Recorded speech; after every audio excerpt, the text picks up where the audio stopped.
The click of Victoria's designer heels echoed through the executive floor as she watched security lead me to the elevator, a triumphant smile playing across her perfectly painted lips. Behind her, my father stood in his office doorway, silent and unmoving, just as he'd been throughout my entire childhood. "I told you this would happen eventually," Victoria called after me. "You never belonged here, Olivia. You're just the help's daughter playing dress-up in a world that isn't yours." My name is Olivia Martinez, and at 29, I was being publicly humiliated and fired from Martinez Technologies, the company my father built, the company where I'd worked my way up from intern to director of operations over the past 8 years. All because my stepmother had finally found a way to get rid of me. The security guard, James, looked apologetic as he pressed the elevator button. He'd known me since I was a teenager, had watched me grow up in these halls. "I'm sorry, Miss Olivia," he whispered. "This isn't right." I squeezed his arm gently. "It's okay, James. Everything happens for a reason." Victoria's laugh followed me into the elevator. "Don't forget to clean out your desk, though there's probably nothing worth keeping, just like your mother." As the doors closed, I caught one last glimpse of my father, still standing there, still saying nothing. Some things never changed. My mother had been a housekeeper for the Martinez family when she met my father. Their romance had scandalized Houston's elite social circles, the wealthy businessmen falling for the help. But they'd married anyway, and for a few brief years, we'd been happy. Then Mom got sick. Cancer. She died when I was 10, and within a year, Victoria had swooped in with her designer wardrobe and social connections, determined to erase any trace of the woman who came before her. I made my way to my office, former office now, ignoring the shocked stares and whispers of my colleagues. My team looked devastated. They knew what this meant. Victoria would replace me with someone of her choosing, probably one of her socialite friends' children who knew nothing about actually running a company. Ms. Martinez, my assistant Sarah, approached, tears in her eyes. "We heard what happened. It's not fair. You've done more for this company than anyone." I started packing my personal items into a box, keeping my movements calm and deliberate. Life isn't always fair, Sarah. But sometimes what seems like an ending is actually a beginning. "What will you do?" she asked, helping me pack. I pulled a small leather notebook from my desk drawer, my mother's old recipe book, the one thing of hers I kept with me always. But it wasn't just recipes inside. Between the pages of family dishes were other notes, other plans, ones Victoria never knew about. "Don't worry about me," I said, smiling slightly. "I've been preparing for this day longer than Victoria realizes." The truth was, I'd known this was coming. Victoria had been trying to push me out for years, but I'd been too good at my job, too valuable to the company's success for her to find a reason. Until now. She finally managed to frame me for financial misconduct. Doctored documents, falsified signatures, a perfect paper trail that made it look like I'd been embezzling company funds. It was expertly done. I had to admire her thoroughness, even as it made my blood boil. What Victoria didn't know was that I'd been documenting everything. Every illegal transaction she'd made, every penny she'd siphoned from the company accounts, every shady deal she'd orchestrated behind my father's back. I'd learned from my mother that sometimes the best defense was patience, observation, and meticulous record-keeping. As I walked out of Martinez Technologies for what felt like the last time, I pulled out my phone and dialed a familiar number. "Daniel? It's time. Are you ready?" Daniel Chen had been my best friend since college and was now one of the top corporate lawyers in Houston. He'd been helping me build my case against Victoria for the past 2 years. "Everything's ready," he confirmed. "The evidence is solid. Are you sure you want to do this? Once we start, there's no going back." I paused on the sidewalk, looking up at the gleaming tower that housed my father's company, my family's legacy. "I'm sure," I said firmly. "Victoria thinks she's won, that she's finally gotten rid of the embarrassing reminder of my father's first marriage. But she's about to learn that underestimating me was the biggest mistake she could have made." That evening, I sat in my apartment reviewing everything we gathered. The documentation was damning. Offshore accounts, fraudulent contracts, years of financial manipulation that would make any auditor's head spin. Victoria had been treating the company like her personal piggy bank, all while maintaining her image as the perfect corporate wife. My phone buzzed with messages from my team. Expressions of support, offers to quit and protest, promises to help however they could. I appreciated their loyalty but told them to stay put. I needed eyes and ears inside the company for what was coming next. A knock at my door interrupted my thoughts. When I opened it, I found Maria, one of the company's longtime cleaning staff, and my mother's best friend. "Menina," she said, pulling me into a tight hug. I just heard that witch finally did it. I hugged her back, breathing in the familiar scent of her perfume, the same one my mother used to wear. "It's okay, Maria. I'm okay." She pulled back, studying my face with knowing eyes. "You have that look, the same one your mother used to get when she was planning something. What are you going to do?" I led her inside, showing her the files spread across my dining room table. Everything Victoria never wanted anyone to find. Every corrupt deal, every stolen dollar, every lie she's told my father and the board. Maria's eyes widened as she looked through the documents. "Dios mío, how long have you been collecting this?" "Since the day I overheard her talking about getting rid of me," I said, remembering that moment 2 years ago when I accidentally stumbled upon Victoria's phone conversation. She said I was an embarrassment to the family name, but she'd never rest until I was gone. "Like your mother," Maria said quietly. "She did the same thing to Anna, made her life so difficult that she felt she had to quit, even before she got sick. I hadn't known that. Another piece of the puzzle, another reason to make sure Victoria faced consequences for her actions. Manana," Maria continued, "is the annual board meeting. Victoria's been bragging to everyone about her big presentation, how she's going to announce changes that will modernize the company." I smiled. "I know. And she has no idea that while she's been planning my downfall, I've been planning something much bigger." The next morning, I dressed carefully in my best suit, the one my father had given me when I was promoted to director of operations. Victoria might think I was just the maid's daughter, but I was also Richard Martinez's daughter, and it was time everyone remembered that. I checked my phone, messages from Daniel confirming everything was in place, updates from my allies inside the company, and one missed call from my father. I ignored it.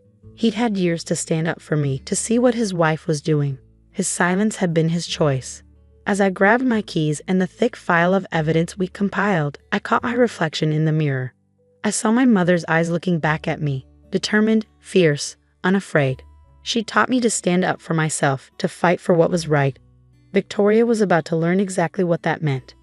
"Game on," I whispered, heading out the door. It was time to take back everything Victoria thought she could steal from me, my job, my reputation, and my family's legacy. The Martinez Technologies wardroom was on the top floor, with floor-to-ceiling windows offering a panoramic view of the Houston skyline. As I rode up in the service elevator, the only way I could enter without being stopped by security, I thought about how many times I'd sat in that room, presenting quarterly reports while Victoria watched me like a hawk, waiting for me to make a mistake. "Ready?" Daniel texted. "Born ready," I replied. Maria had let me in through the service entrance, just like she used to do when I was a kid visiting my father at work. Now she gave me a fierce hug before pointing me toward the private stairwell that led to the executive floor. "Your mother would be so proud," she whispered. I checked my watch, 9:55 a.m. Victoria would be starting her presentation at 10 o'clock, announcing my crimes to the board and presenting her plan to save the company from further corruption. The irony would have been funny if it hadn't been so infuriating. Through the crack in the boardroom door, I could see them assembling. The board members in their expensive suits, my father at the head of the table, and Victoria standing at the front, perfect as always in her designer dress and pearls. She was smiling that smile I knew so well, the one that meant she thought she'd won. At exactly 10 o'clock, she began. "Ladies and gentlemen of the board," her voice carried clearly through the door. "I've called this emergency meeting to address a serious situation. As you may have heard, yesterday we were forced to terminate Olivia Martinez's employment due to evidence of significant financial misconduct." Murmurs rippled through the room. I could see some board members shaking their heads.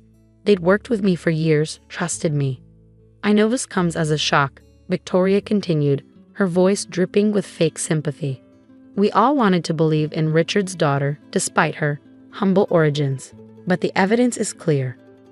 She clicked to the first slide of her presentation. Doctored bank statements and forged documents that made it look like I'd been stealing from the company for years. That was my cue. I pushed open the boardroom doors, Daniel right behind me, and walked in as if I owned the place. You're right about one thing, Victoria. The evidence is very clear. The room erupted in chaos. Victoria's face went pale, then red with fury. Security, she shouted. This is a private meeting. Actually, Daniel stepped forward, placing his briefcase on the table. As the company's legal counsel, I've invited Ms. Martinez to present some evidence of her own. My father finally spoke, his voice tired. Olivia, what are you doing here? Something I should have done a long time ago, I replied, meeting his gaze. Showing you the truth about your wife. Victoria laughed, but I could hear the nervousness behind it. This is ridiculous. The board has already seen the evidence of her crimes. Viewing these, I pulled out copies of the documents she used to frame me. The ones with forged signatures and doctored dates. Interesting how the timestamps on all the digital files show they were created last week, isn't it? The board members started shuffling through their copies, looking more closely at the dates. But that's not why I'm here. I continued, pulling out my own file. I'm here to show the board exactly what Victoria has been doing with company money for the past 5 years. What followed was the most satisfying 30 minutes of my life. Screen by screen, document by document, I laid out Victoria's years of corruption. The offshore accounts, the fake consulting firms she created to funnel money to herself, the kickbacks from vendors. The evidence was overwhelming and ironclad. This is nonsense, Victoria sputtered, but her perfect composure was cracking. Richard, are you going to let her do this to me? To us? My father sat there, looking older than I'd ever seen him. Is this true, Victoria? Of course not. She's lying just like her mother always did. The words hung in the air like poison. I saw my father flinch, saw real anger cross his face for the first time. Don't, he said quietly. Don't you dare speak about Anna that way. Victoria must have realized her mistake because she quickly changed tactics. Richard, darling, she's just trying to cause trouble. You know how she's always been jealous of our relationship. Like you were jealous of my mother. I cut in. Jealous enough to make her life so miserable that she quit her job here. Maria told me everything, Victoria. How you tormented her, spread rumors about her, even before she got sick. Maria? Victoria's eyes narrowed. The cleaning woman? You're believing gossip from servants now. No, I said calmly. I'm believing the evidence. Like this recorded conversation from last month. I played the audio file. Victoria's own voice discussing her plans to frame me to get rid of the embarrassing reminder of my father's first marriage once and for all. The color drained from her face as her own words filled the room. My father stood up slowly, his hands shaking. Get out, he said to Victoria. Richard, get out. His voice cracked like thunder. Security will escort you from the building. The police have already been notified about the fraud. Victoria looked around wildly, but found no allies. The board members were already going through the evidence, their faces grim. She grabbed her bag and ran from the room, her perfect composure finally shattered. In the silence that followed, my father turned to me. Olivia, Don't, I said softly. Not now. There's still work to do. The next few hours were a blur of police statements, emergency board meetings, and damage control. Victoria was arrested trying to board a private plane to the Cayman Islands. The company's legal team worked overtime to recover the stolen funds. My reputation was formally cleared. A week later, I sat in my old office, my office again, looking out over the city. A knock at the door made me turn. Got a minute? My father asked. I nodded, gesturing to the chair across from my desk. He sat down heavily, looking somehow both older and lighter than he had in years. I failed you, he said simply. I failed your mother. I let Victoria poison everything because I was too weak to see what was happening. Yes, I agreed, you did. He nodded, accepting the truth of it. I can't change the past. But I want you to know, your mother would be so proud of you, not just for exposing Victoria, but for everything you've built here, everything you've become. I felt tears prick at my eyes but held them back. I learned from her. She taught me to be strong, to fight for what's right. Even when she was sick, she never stopped fighting. She did, he smiled sadly. And she gave that strength to you. We sat in silence for a moment, years of unspoken words hanging between us. The board wants to make you CEO, he said finally. They've lost faith in my judgment, and frankly, I don't blame them. The company needs new leadership. Better leadership. I stared at him stunned. Dad, you earned it, Olivia. Not because you're my daughter, but because you're the best person for the job. You protected this company when I couldn't. You deserve to lead it. 2 months later, I stood in front of the company's employees, making my first speech as CEO of Martinez Technologies. The changes we'd made were already showing results: transparency initiatives, new ethical guidelines, a foundation to provide educational opportunities for employees' children. As I looked out over the crowd, I saw Maria beaming proudly from the back.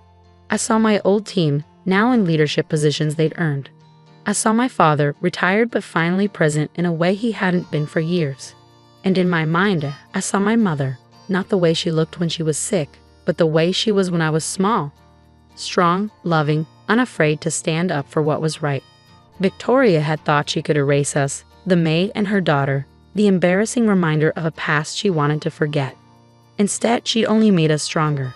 Sometimes justice comes not in grand gestures, but in quiet moments of truth. Sometimes the best revenge isn't about destroying your enemies, but about building something better from the ashes of what they tried to destroy. As I finished my speech and the applause filled the room, I touched the small recipe book in my pocket, my mother's legacy, now mine to carry forward. Victoria had never understood that true strength doesn't come from money or status or power. It comes from knowing who you are and standing firm in that truth, no matter what storms come your way.